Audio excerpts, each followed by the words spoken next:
Alright, Q&A for episode 16 is here. Let's get to it. First question from Hopper to Hacker 2.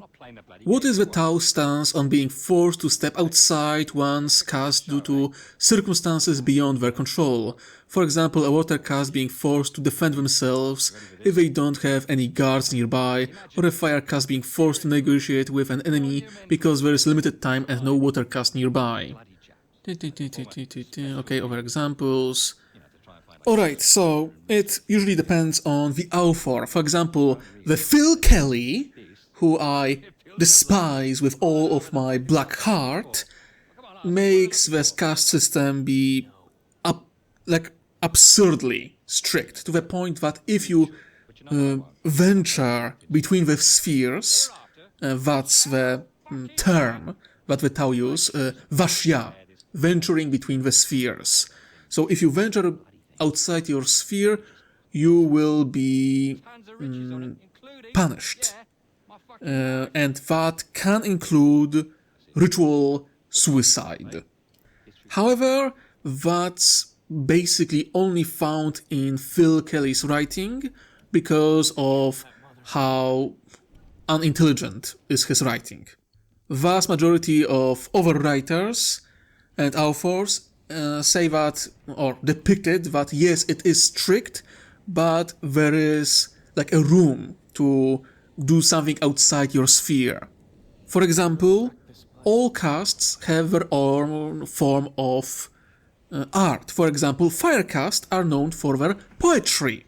Poetry, which is usually part of, water caste. That would be usually their sphere. And yet, the fire caste do have poetry. They do write books. So, yeah, they do create, even though they are typically warriors.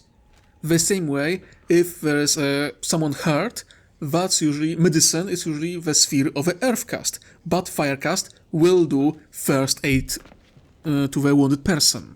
Of course, if you venture beyond your sphere too much, you can be censured, you can be put on trial. However, you can't defend yourself. And there are examples of the Tau that were put on trial and were called for stepping outside their sphere by an Ethereal and winning the trial. So, all depends on the situation. But also a lot depends on the character.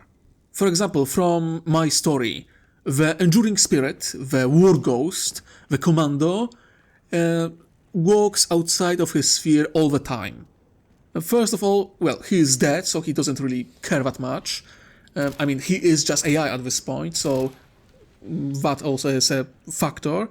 Next, he is a commando that works behind enemy lines, works with rebels a lot, so he needs to do a lot of negotiating, like a water caste. He needs to do engineering work to help rebels, like an earth caste.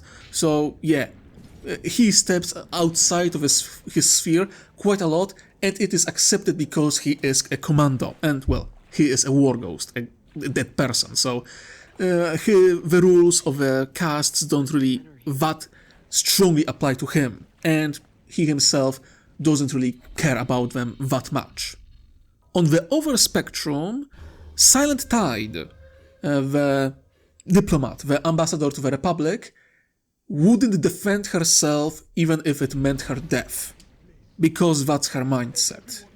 She wouldn't defend anyone, she wouldn't treat anyone wounded, even first aid, because she, despite her talents, she believes in the strictness of a caste system very, very much.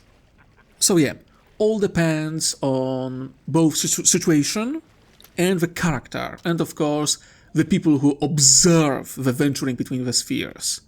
Some people will care less than others. Like Aung San Ho, the Ethereal, who is part of a liberation fleet, she would care a lot about the venturing outside the spheres. However, Seeker, Life Sight, not really. He would give you a talk, tell you that you should not do it, but he wouldn't, punish you for it. Sorry if I mumbled a bit, it's a complicated subject with a lot of conflicting lore in, 40k. Okay, next question from Zodiac Star Leaks. Oh, hello again, my friend. Q&A. What do you think Padme's opinion on the Ghosts and Ironkin? In canon, she, like many others, don't care about droids, but do you think she would be disgusted by nature of ghosts or look at droids differently? That is really good damn question. I do not have answer for it right now, honestly. Because, as you said, Padme doesn't really care about droids. She cares about, cares in quotations mark, about C-3PO, mostly because it's a gift from Anakin. That's why she cares. It has sentimental value. And she is an empathetic person. However, the war ghosts, she doesn't really like warrior cultures as I presented it. So, war ghosts, she would feel strange around them, or other ghosts. Same with Ironkin. I think a lot of would depend on which ghost she would interact with first. And I honestly have no idea would be her first interaction with this kind of AI, of artificial life. I'm afraid you will have to wait and see. Okay, next question from Ivan Torres 641. Oh, hello again. Q&A. How much different would the Tau act if, instead of being transported to the Skyriver galaxy just before the fourth sphere of expansion, the great displacement happened before they meet the Imperium of Man? Holy crap, a lot of difficult questions in this Q&A. Okay, how to answer it? I think they would be far more arrogant and more aggressive. Before the Damocles Gulf Crusade, the Tau weren't yet humbled by the Milky Way galaxy, nor faced like overwhelming foe like both the Imperium of Man and the Tyranids, for example. So I think they would be more arrogant, more expansionist. I know this might not look like this, but the Tau are quite cautious in my story, and they put far more pressure on diplomacy and making sure that their rivals will be seen as the attackers rather than themselves. That and the Tau Empire would be far, far weaker, far smaller, and far less fun to play with. I think the only true advantage that the Tau Empire has over the Commonwealth is, in narrative sense, that all three students of Puritide and Puritide himself are still alive and working together. So Farsight, Shadows and Okais and their master could all show up in the story. But then again, the events of Damocles Gulf Crusade basically defined both Tau Empire and majority of the characters that we know. So such story would be very hard for me, very hard. There is a reason why I chose to displace the Tau Empire from this period and no other. Okay, next question from Scary Stopvat 9985. Q&A. What will the Tau do when they encounter ruins of Sith or Jedi? Study them? Like archaeological stuff and all that? Like, I don't know what you expected for me to say, but yeah, it wouldn't be anything special. The Tau did encounter ruins of lost or dead civilizations before. Ruins belonging to the Jedi or the Sith or any other civilization wouldn't be that much different. They would simply study them, like every other ruins that they encountered in their history. Okay, next question from Star Killer Org Boys. Q&A, what is your stance on adding content, legend stuff from Star Wars games? Rakatan ruins or archaeotech from the time of SWTOR? Sorry to say this, but that's just silly and unrealistic. Look, I played SWTOR and I saw the state of Rakatan ruins and their technology at that point, and vast majority of it was in very bad shape, and what wasn't even very bad shape was shortly destroyed or damaged. And story of SWTOR takes place 4 millennia in the past from the perspective of the story. So in those 4,000 years, whatever technology that was still operational degraded even more, to even greater degree. I mean, hell, think about the 40k setting itself. Think about the examples of technology from, well, Dark Age of technology. The examples that still work are either maintained by mechanicals or other secretive orders, or are kept in very specialized vaults that have fields and other technologies meant to preserve those technologies. Rakatan ruins and a lot of SWTOR tech is basically left in the open and not in, safety fields. So, just like the previous question, if Tau ever encountered ruins of Rakatan or other ancient civilizations, they would study them, but probability that any technology present there would be in good shape is very unrealistic. That, and I don't really see a reason to introduce those kinds of ancient technologies. So, unless I see a good narrative reason to introduce something like that, I won't do it. Yeah, sorry, that's the best answer you will get. Okay, next question from Fire Warrior 22. Oh, hello, good to see you. Q&A, how much do the commanders and troops fighting on the side of Kong know about the troops, equipment and vehicles of the Commonwealth forces? I think it was mentioned in the other episodes and shorts that the Tau shared information about their military with the Galactic Republic, but we don't know how much the corporations and other allies of Kong know or believe. Okay, this is actually a very good question because a lot of people ask me similar question in comments, and I think you all misunderstood me. When I said that the Tau shared information about their military, I meant they showed the examples, to be recognized, so they would be recognizable by the forces of the Galactic Republic and other forces in Star Wars Galaxy, so that they won't mistake, a Chaos Space Marine for an ally of the Tau.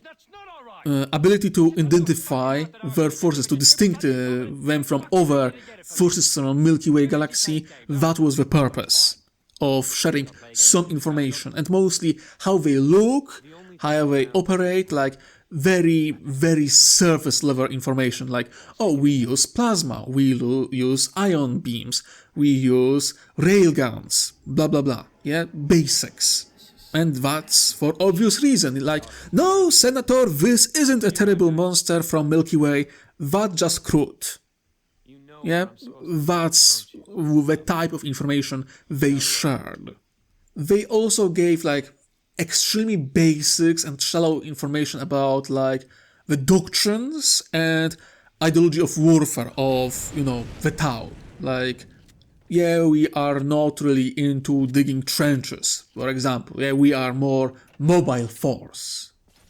But honestly, anyone who would, see their units would figure it out by themselves. So the Tau don't really share much about their military. So in terms of being able to recognize the Commonwealth fleet units and their ground forces, yeah, Kong and corporations are fully capable of doing that. In terms of capabilities, that's another story. The Tau shared some videos of, battles against the Imperium, Tyranids, Necrons, so forth, to, really put it on thick about how dangerous forces of the Milky Way can be. They also shared some stories, some reports, but nothing to, give too much about their own capabilities. And with how ludicrous the Grimdark Galaxy is, vast majority of people don't really believe them.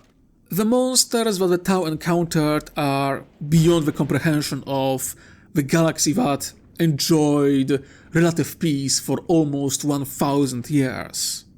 That's an alien concept to them. Battle of Roon is first real clash of Star Wars military forces and forces of the Commonwealth. The only other skirmish was Battle of Furious Net, and the only data that comes from there is from, pirates and mercenaries, who, are known to overblow, narrative and events, so people don't really take their story too seriously either.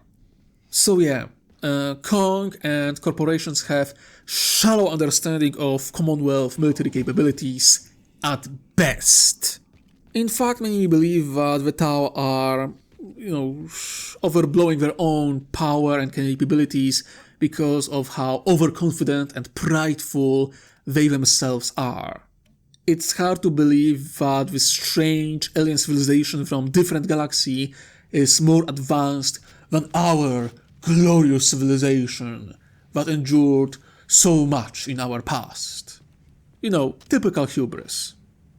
Okay, next question from random.rebel.lieutenant.general. One hell of a name. Okay. Q&A. Do the Tau have, in Stellaris terms, super heavy ships like dreadnoughts and the like? Nope. In Stellaris terms, Tau are more into cruiser and light cruiser spam. They prefer to build a mass number of smaller, more mobile vessels rather than big, giant ones. You can see it quite well in their ground forces, where the only super heavy mech that they do have is Supremacy armor. And even then, Titans are an offensive weapon when Supremacy is a defensive battlesuit. So philosophy of weapons is completely different. Okay, next question from House Dark Steed. Oh, hello again. Q&A. If Jedi managed to defect to the Tau, or if Sith infiltrated effectively enough, what Tau Empire races would be most likely to be recruited to either Force User Order? Fun question. I will skip the Guevesa, the humans, because that's kinda obvious. They could be either Jedi or the Sith. Let's think. Kroot? No, they wouldn't join either. Even forced, it wouldn't work at all. Nagi? No, Nagi are too collectivistic. They prefer to work as swarms, as units, basically. Domati? No, Domati are too prideful to be either.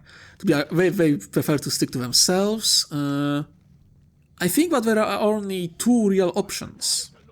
The Nikasar, the floating polar bears, they would fit with Jedi quite well, because Nikasar are pacifist by nature. So, like the non-combatant Jedi or members of a Jedi Order, Nikasar could become part of it. Then again, some Nikasar do fight, so maybe one could be convinced to become a true Jedi, and that would be freaking terrifying. As for the Sith, Nikasar wouldn't work at all because of their nature. Tarelians, the space lizard people.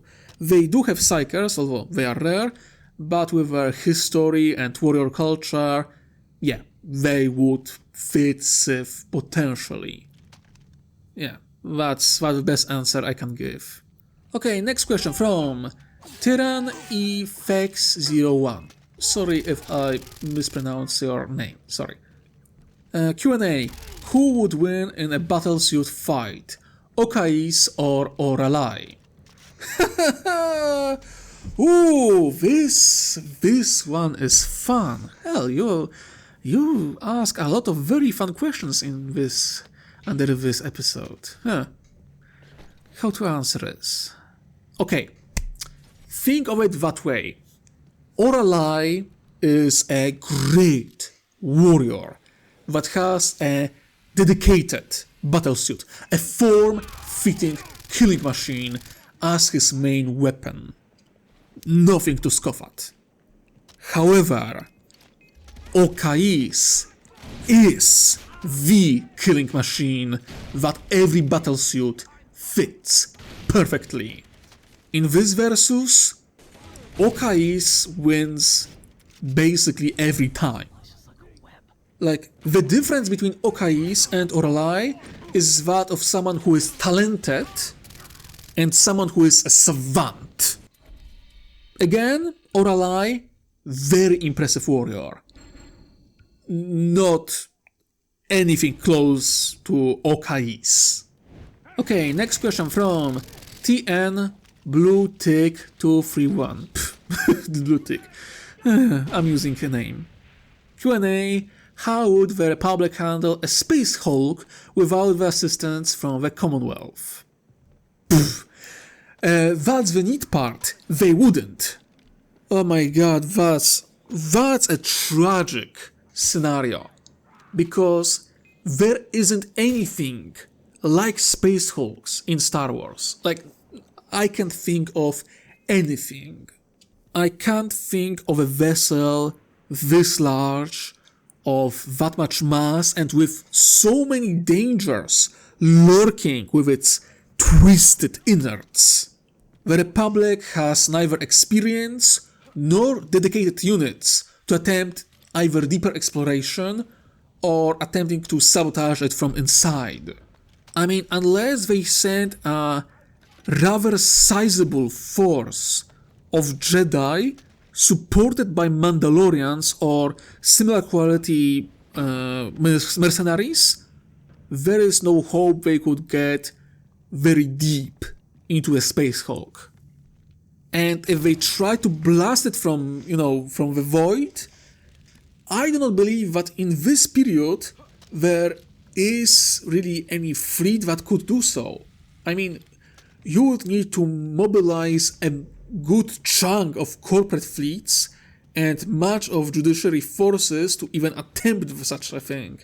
And oh god, I don't believe that without the help of a Commonwealth, like without special forces or observers from the Commonwealth, I do not believe the Republic would have any realistic chance of dealing with a Space Hulk outside of maybe trying to isolate it, like create a cordon around it and wait until it jumps into the warp space and disappears from a given system.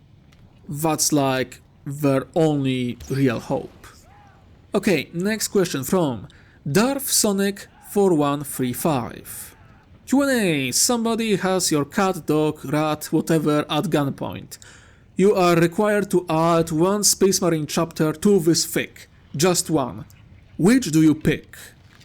Okay, my initial answer would be don't miss. But if I was to be forced to choose a Marine chapter, maybe while being threatened with something more important than cat, dog, rat or whatever, like my fridge, I would choose Star Executioners. My old fans know what I'm talking about, but if you are not aware about Star Executioners, let me explain. It's a fun chapter which was created by Marquismo, an artist with whom I worked in the past quite a lot. And with his permission, I adopted this chapter, modified it and expanded upon it in my Damocles Gulf Crusade rewrite project. And because I am full supporter of recycling old ideas and adapting it to new projects, I would take the Star Executioners and place them in the story. Not only because I really may put quite a lot of work into them, not only because thanks to Hayden Lumpkin they have killer style and with help of several people I wrote a really fun lore about them, expanding on what Marquismo wrote already, but they also have a very cool region of space they control or rule over. So yeah, if I ever was forced to break my no Space Marine rule or just change my mind somewhere in the distant future, I would choose Star Executioners. They are one of my proudest parts of the Damocles Gulf Crusade Rewrite series project. Okay, next question from Jason Young 2101. Q&A, where can we post our fun works about this setting? I know you have a Discord, but where in the Discord specifically? Okay, so you can post in fanart channel on my Discord, you can post it on Blue Sky or Tumblr and send me just a message showing off your work, or you can send it through mail. So there are ways to show off your hard work in terms of any fan art or fan animation or whatever. And hell, if it's really cool, I might even, with your permission, use it in the story. It happened before. Nikos created quite a few really fun art pieces which I intended to use, and Weasel Elk created a really fun art piece fan art of Elder Corsair, which I also intend to use in the future. Speaking of the devil, next question comes from Nikos. Q&A, assuming that the Empire is also formed in this continuity, do you think it will be less human-centric? Since Imperial leftovers are probably gonna commit a lot of war crimes before they are taken out. I wish that would be the case, but since when does the existence of murderous totalitarian regimes stop other totalitarian regimes from rising?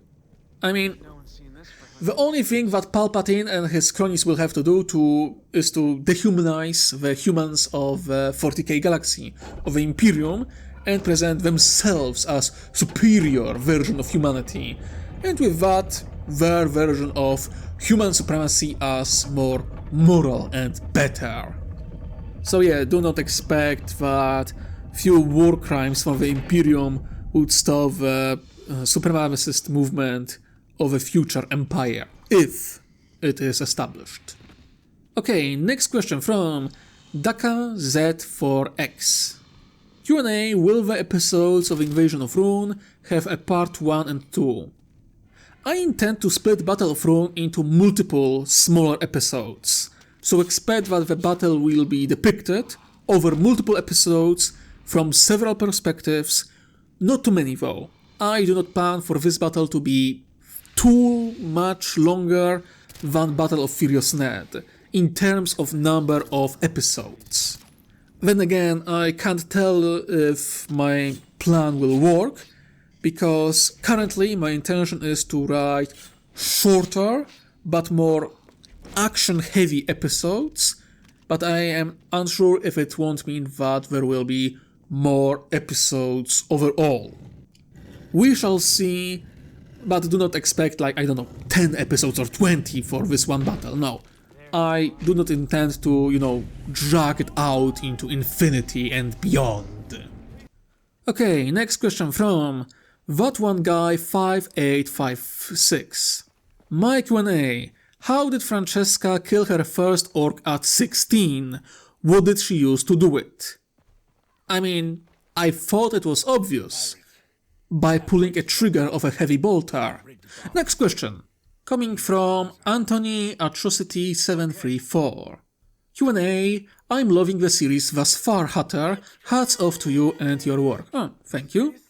Now onto my actual question. I remember in an earlier episode, 5 I believe, that it was stated by the Nikasar that the Dark Gods and their demonic legions are unable to survive in the Sky River Galaxy due to the presence of the light, and how calm the force is comparatively speaking.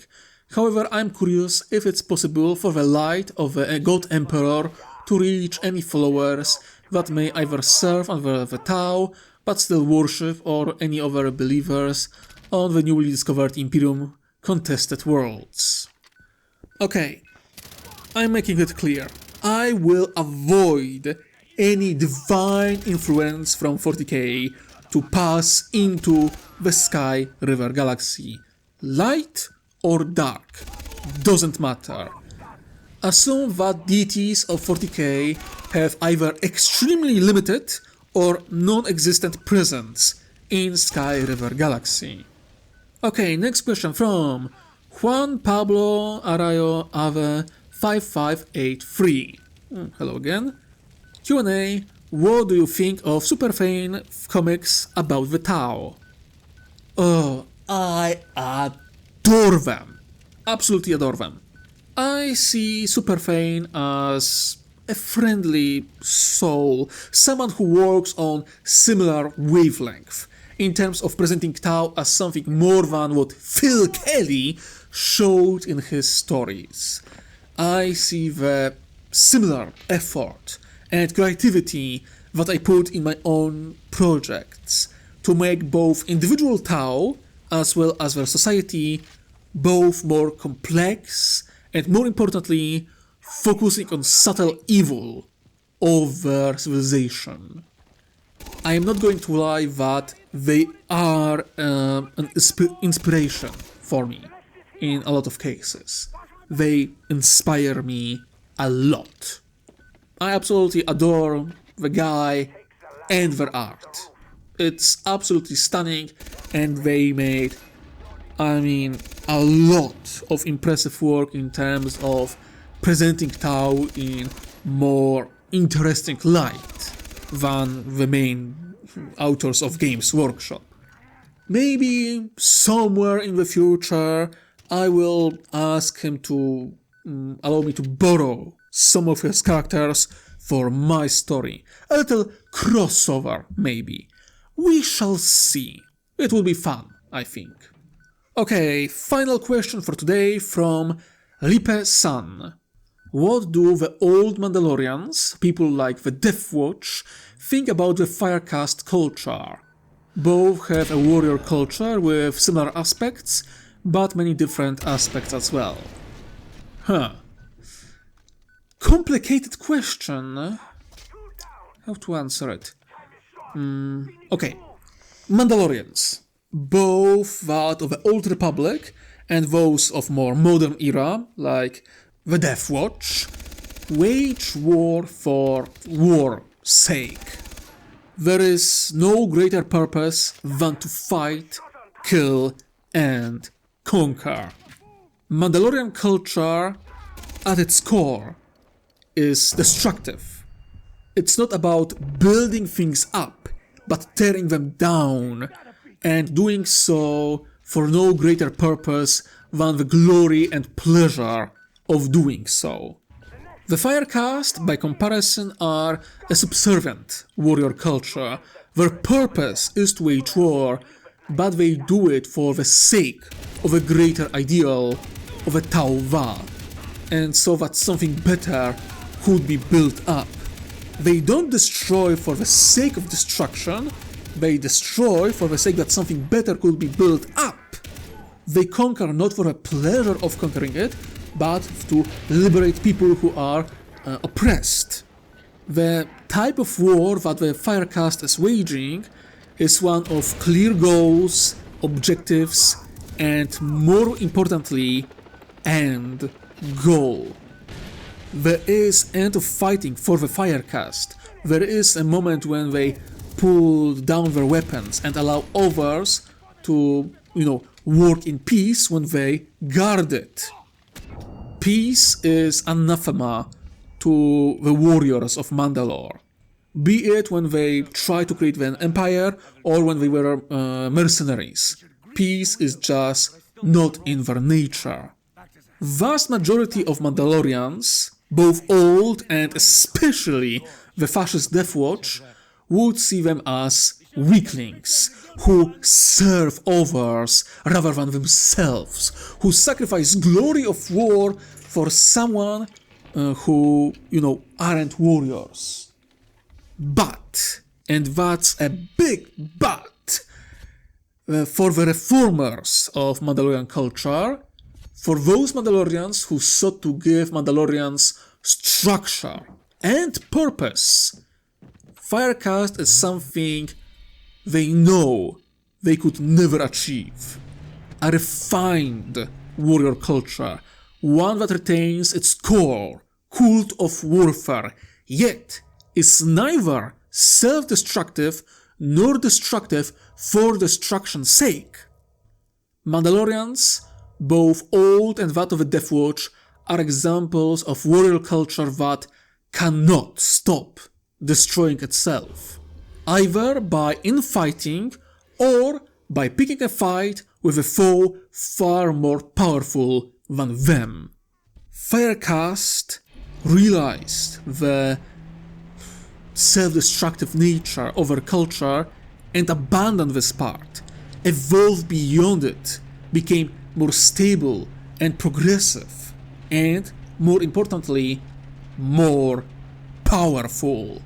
Oh, you can't argue, without a doubt, that a Mandalorian warrior, like individual, is better than a fire warrior, like a standard infantryman. No problem, yeah, fully, I agree. Can you tell me how many Mandalorians or super commandos can face a crisis battlesuit? Battlesuits built by the Earth caste. Can anyone think of one Mandalorian clan that could endure a dedicated extermination campaign by the Tau? Because remember, Tau faced Space Marines. They managed to destroy more than one Space Marine chapter. Mandalorians are small fries compared to that. I mean, look, Mandalorians were once an empire with great fleets and armies. Now they are reduced to clans and mercenaries scattered across the galaxy, never again to rise as true military power. Their chance to become something more, something stable and enduring, has passed. They are in civilization in constant, endless decline, doomed to extinction because of their own culture. In comparison, Fire caste only grows stronger, more united, more powerful. Their true potential is yet to be realized. In short, Mandalorians are warriors who in distant past formed an empire and lost it.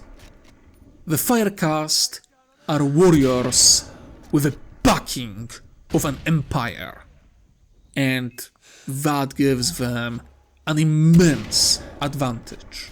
Mandalorians can mock them every day, hour after hour, minute after minute, second after second. But if forced to face against them, they would lose. Because for all of the individual skill of Mandalorian warriors, they are few, and Fire warriors are many. They're scattered, and Tau are united. And more importantly, more than anything else, because of their actions, Mandalorians are alone, with no allies to speak of. And Fire caste, they can call upon dozens of different allies. Every weakness that a Mandalorian can find in a Fire caste can be easily filled by one of their allies. So yeah, Mandalorians, they would mock the Fire caste until they would be forced to fight against them, at which point they would realize how incredibly fucked they are. Anyway, that's it for today. Like, comment, subscribe, all that jazz, you know the drill. I will be working on new episodes soon enough. Looking at when this video will upload, it's probably Easter, so happy Easter everyone! I hope you will have wonderful time with your friends and family, and of course, as usual, stay tuned and stay safe out there.